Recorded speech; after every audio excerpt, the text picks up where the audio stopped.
Oke, halo semuanya, bersama gue Luis di Kinetic ID. Oke, jadi di video kali ini gue pengen ngebahas sebuah headset gaming baru dari Rexus yang harganya bisa dibilang cukup terjangkau dan dia ini wireless juga. Dan ini namanya adalah Rexus Daxa Saturn ST1 atau Daxa Saturn XT1 gitu ya. Kalau dulu namanya TS1, sekarang namanya jadi ST1, cuma di background dan gue nggak tahu kenapa. Dan basically ini adalah sebuah headset gaming wireless 3 koneksi yang harganya itu cuma di sekitar 650.000 buat di awal rilis, dan nextnya ini bakalan di harga 669.000. Jadi secara harga ini memang lebih terjangkau daripada Daxa TS1 yang dulu gitu ya. Cuma langsung aja gue bahas kira-kira headset ini bagus atau enggak. Oke, jadi secara desain memang headset ini tuh kayak headset gaming generic yang mungkin udah sering kalian temuin, jadi nggak ada banyak yang bisa gue komentarin. Dan dia tuh di bagian cupnya ada RGB lighting dan juga ada logo Daxa-nya. Dan memang secara RGB lighting menurut gue pribadi ini tuh dia kelihatannya agak sedikit berlebihan ya. Cuman kalau kalian suka RGB mungkin kalian bakal suka sama headset ini.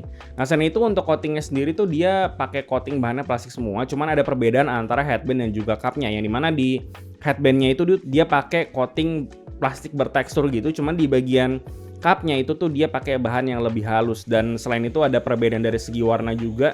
Jadi yang di headband itu putihnya tuh lebih putih dibandingkan di bagian cupnya. Jadi ada sedikit ketidakkonsistenan. Cuma baik lagi, ini nggak ngaruh sama fungsi, cuman nitpicking aja sih. Kalau dari segi build quality, karena ini overall bahannya tuh dari plastik, jadi kurang lebih tuh secara build tuh kurang lebih sama ya kayak headset gaming plastik yang mungkin sering kalian temuin gitu ya. Dan surprisingly di sini tuh cukup fleksibel, jadi bisa di puter-puter kayak gini itu masih aman banget. Di sini nggak ada masalah dan nggak ada suara creaking juga. Selain itu headset ini juga nggak bisa dilipat 90 derajat, tapi kalau misalkan mau ditaruh di leher sih nggak begitu mengganggu menurut gua, karena desain cupnya juga nggak terlalu besar. Cuman karena dia nggak bisa dilipat 90 derajat, jadi pergerakan si cupnya ini tuh dia nggak fleksibel, jadi nanti bakal ngaruh ke fitting yang bakal gue jelasin nanti. Lalu untuk kenyamanan, berita bagusnya buat kepala kalian yang besar kayak gua, itu tuh ini tuh masih bisa masuk banget fittingnya di kepala gua di level yang paling panjang si headbandnya gitu. Jadi gue nggak ada komplain soal headbandnya, ini udah cukup oke. Dan selain itu untuk bahan ear cup sendiri, dia tuh dari bahan fabric yang cukup soft, dan dia ini fabricnya tuh nggak bikin gatal di kulit, jadi gue nggak ada komplain juga di sini.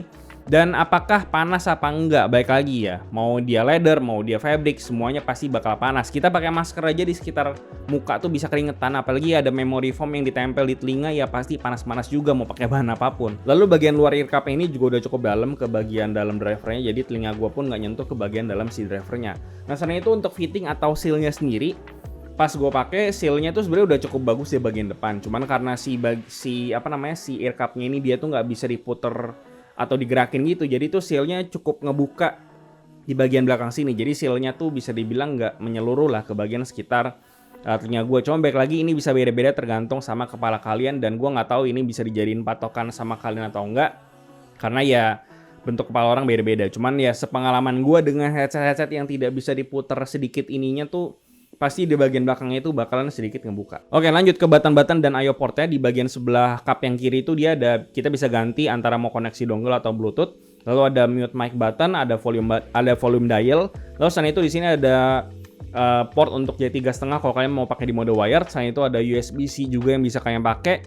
Dan ini tuh ada port mic, dan mic-nya ini detachable, jadi bisa kalian copot kalau misalkan kalian nggak pakai. Selain itu untuk cup yang di sebelah kanan ini dia ada power button, dan powernya ini kalau misalkan kita pencet sekali, dia itu bakal ganti si RGB-nya, dan kalian bisa ganti sesuai dengan selera kalian. Lalu untuk kelengkapan kabelnya pun udah cukup lengkap. Kalian ada dapat kabel untuk USB-C buat charging. Selain itu ada dapat juga kabel jack 3.5 buat kalian pakai di mode wired. Dan enaknya karena si headset ini tuh dia pakai dongle, dan dongle-nya ini dia tuh bentuknya langsung Type-C. Jadi kalau misalkan kalian mau pakai si headset ini di smartphone kalian, ya kalian bisa pakai juga langsung plug and play, dan lebih minim delay dibandingkan kalau kalian pakai Bluetooth. Dan kemarin gue udah sempat coba juga main COD Mobile di HP gue dan pakai si headset ini dengan si dongle Type-C-nya, dan gue nggak nemuin isu sama sekali, udah bisa dipakai dengan enak plug and play. Dan gue juga coba, delay-nya sudah tidak berasa lagi sih menurut gue ya. Dan selain itu kalau misalnya kalian mau pakai dongle-nya ini di PC, kan juga ada dapat converter USB-A, jadi kan bisa colok si Type-C-nya ke USB-A dari PC kalian. Dan kalau di PC kalian atau laptop itu ada USB-C, kan juga bisa langsung pakai ini tanpa harus pakai konverternya. Dan gue udah coba juga secara performa wireless. Kemarin gue coba main COD Mobile di HP, gue udah coba main Valorant di PC, nggak ada isu sama sekali soal performa wirelessnya, udah berasa kayak kabel, jadi menurut gue udah nggak perlu khawatir.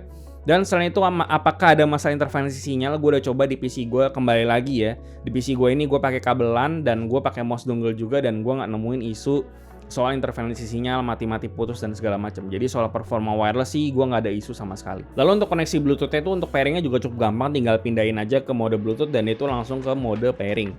Gitu ya. Dan untuk performa si wireless sendiri gue udah coba, Bluetooth-nya aman, nggak ada masalah ya, gue nggak nemuin isu apapun, jadi nggak ada yang bisa gue ceritain lebih panjang. Lalu untuk mode wire test sendiri itu kalian perlu ingat bahwa dia ini wire-nya pakai kabel jack 3,5 yang dimana kabel jack 3,5 itu adalah analog input. Jadi untuk yang membutuhkan USB power atau power lebih kayak RGB lighting itu dia nggak bisa nyala gitu. Jadi yang bakal nyala itu cuman volume dial sama mute mic buttonnya aja. Dan ini tuh sangat wajar banget karena RGB ini kan perlu power ya dari USB gitu atau apapun. Jadi karena ini analog jack 3,5 dan yang dimana menerima sinyal analog doang, jadi ya ini tidak bisa nyala si RGB-nya gitu, dan cukup wajar kecuali dia pakai USB. Dan untuk baterai sendiri di sini gue udah cobain pakai rutin kurang lebih sekitar 5 harian di kondisi RGB-nya mati, headset ini masih belum habis baterai gitu ya. Dan kalian bisa expect mungkin habisnya sekitar semingguan kalau RGB mati, dan kalau RGB nyala berarti otomatis baterainya bakal lebih cepat habis. Dan untuk segini tuh cukup normal untuk sebuah headset gaming wireless gitu ya. Makanya kebanyakan headset gaming wireless itu kebanyakan tuh nggak ada RGB-nya biar lebih irit baterai. Oke, jadi untuk kualitas suara mic-nya ini gue lagi sekarang pakai DAXA Saturn ST1 dan gue pakai di dongle-nya sekarang, pakai dongle wireless 2,4 GHz dan kurang lebih suaranya kayak gini. Itu suaranya bisa dibilang powernya nggak begitu besar, dan untuk vokal gue juga terdengar cukup jelas, dan memang suara gue tuh tidak begitu berbody, cuman ya sekarang gue akan coba pindah ke koneksi Bluetooth-nya, kita lihat apakah ada deviasi di sini. Oke, lanjut ini di pengujian yang kedua, ini sekarang gue lagi pakai di mode Bluetooth-nya dan suara gue bisa dibilang powernya lebih besar dan lebih bersih juga dibandingkan dengan pakai dongle 2,4 GHz. Dan memang sepertinya kualitas suaranya ya seperti ini kurang lebih di versi Bluetooth-nya, suara mic-nya lebih bagus, dan gue akan balik lagi ke mode 2,4 GHz-nya. Dan ini sekarang gue balik lagi ke mode dongle-nya dan kurang lebih seperti ini suaranya ya. Suara dongle-nya memang ada sedikit deviasi dibandingkan sama versi Bluetooth-nya, cuman minimal suara mic-nya tidak putus-putus ya guys. Masih konsisten, masih nyala full, tidak ada kresek-kresek atau apa. Dan sebenarnya untuk Discord dan segala macam masih lumayan oke. Cuman kasih tau gimana pendapat kalian soal kualitas mic-nya di kolom komentar di bawah. Oke, lanjut ke kualitas suara yang paling penting. Jadi si DAXA Saturn ST1 ini dia tuh secara sound signature atau secara karakter itu berbeda 180 derajat dari si DAXA TS1 yang kemarin udah pernah gue bahas. Jadi si DAXA Saturn ST1 ini dia tuh punya karakter suara bass yang bisa dibilang kuantitasnya lumayan besar, dengan sub bass yang bisa dibilang detailnya kurang begitu kedengeran, dan punya impact bass yang bisa dibilang cukup soft gitu. Dan secara vokal tuh dia juga kedengarannya lebih muffled, jadi memang secara karakter suara tuh dia karakternya tuh lebih dark bisa dibilang, dan beda jauh banget sama DAXA TS1 yang lebih vokal atau mid-centric. Dan reverbnya itu berasa agak panjang, dan reverbnya ini bukan dipanjang yang menurut gue annoying banget gitu, cuman berasa lebih panjang aja daripada kayak MDR 7506 atau M40X atau MH752. Dia berasa buntutnya itu lebih panjang aja gitu. Dan secara detail atau clarity bisa dibilang untuk 600.000 ini masih cukup oke lah menurut gue. Dan karena ini adalah kebalikan karakter suaranya dari DAXA TS1,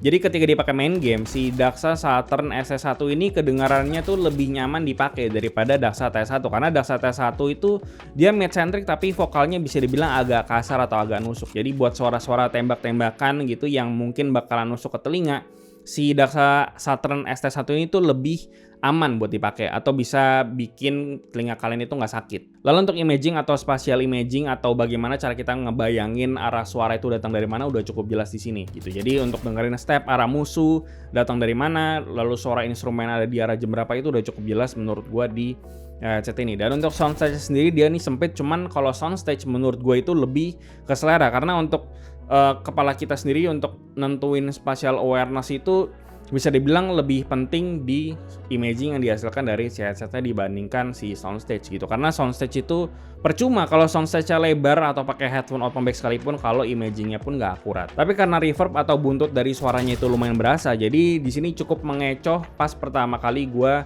pakai si headset ini buat main game gitu. Jadi cukup mengecoh spatial imaging yang gue rasain gitu ya. Cuman ini menurut gue bisa dibiasain gitu, karena pas di hari kedua telinga gue itu udah bisa adaptasi sama spatial imaging yang dihasilkan sama si headset ini. Dan itu balik lagi ke sinkronisasian antara telinga dan juga otak kalian bagaimana bisa ngebayangin atau ngebiasain sama sumber suara yang kalian dengerin. Selain itu gue udah coba juga headset ini di 2 koneksi tadi, Bluetooth sama di dongle 2,4 GHz, dan so far deviasinya bisa dibilang minimum banget, dan bisa dibilang kualitas suara itu cukup konsisten dibandingkan dengan headset yang lalu gitu ya. Dan selain itu untuk mode wireless sendiri, karena ini jack 3,5 analog input, jadi otomatis suaranya itu bergantung banget sama source yang kalian pakai, atau bisa dibilang PC atau laptop yang kalian pakai. Jadi kalau source-nya makin bagus ya suara makin bagus, kalau enggak ya berarti kebalikannya. Dan yang terakhir buat kesimpulannya, Daxa Saturn ST1. Jadi untuk harga 600.000 bisa dibilang ini adalah headset gaming yang bisa dibilang cukup decent menurut gua. Secara build quality cukup oke-oke aja di harga 600.000. Untuk masalah kenyamanan overall gue nggak ada masalah, cuman komplain gue satu cuman di fittingnya doang, yang seal-nya itu kurang nutup di bagian belakang gitu ya. Cuman baik lagi bisa beda kepala, beda rasanya juga gitu, dan gue nggak yakin kepala gue bisa dijadiin 100% referensi, karena kepala gue ini kalau pakai Sony MDR7506 atau M40X atau LCD1 atau M152 itu tuh harus di level yang paling tinggi baru bisa muat nih kepala gue gitu. Jadi ya nggak bisa dijadiin 100% referensi kepala gue, cuman ya keep to note aja.